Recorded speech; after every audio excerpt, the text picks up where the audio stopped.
We sell hyperspectral data, imagery, of course.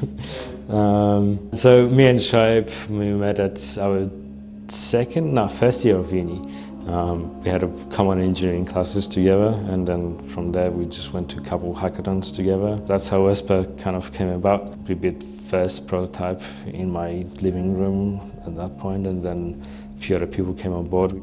So OTR 1 was the one that the Australian government partly funded us to build and manufacture, and we were intending to launch. We had that spacecraft launch. Hours go by, we get the notification that we're in orbit. We were like, awesome, great. Now we're just like waiting for the satellite to start communicating. But our mission provider goes radio silent. Basically 2 months after the launch, we get a letter. They say that they're calling the mission, which means that it's a lost failure. And that's how OTR 1, which was our first sensor launched, was unfortunately a lost mission.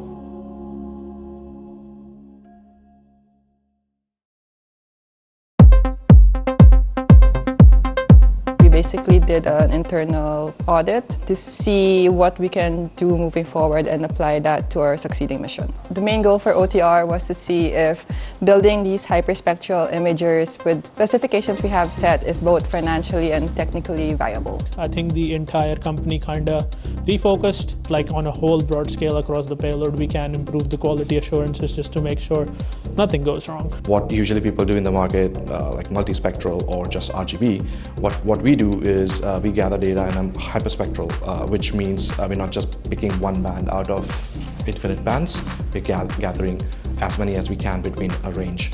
And that allows us to gather more data and get more results out of it. Basically, we can analyze and predict more stuff. It's an imaging payload which orbits around the Earth in kind of 90 minutes. What the payload is able to do is look at like a complete kind of spectral range. It's able to look at specific areas, essentially pick up different kind of bandwidths. So like every human being has a fingerprint, just like that every material has a hyperspectral signature. It's just a way of identifying that material. The reason why we do it with satellites is you can capture at scale a lot of larger areas and you can cover a lot of ground. Working with talented people, smart people from mechanical engineer, electrical engineer, software engineer. When we get the first signal and we communicate with the satellite and with our payload, that would be a very exciting moment for us.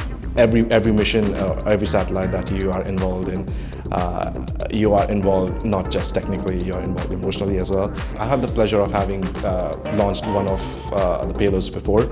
The feeling is, it's really overwhelming. I'm going to be relieved that it's working.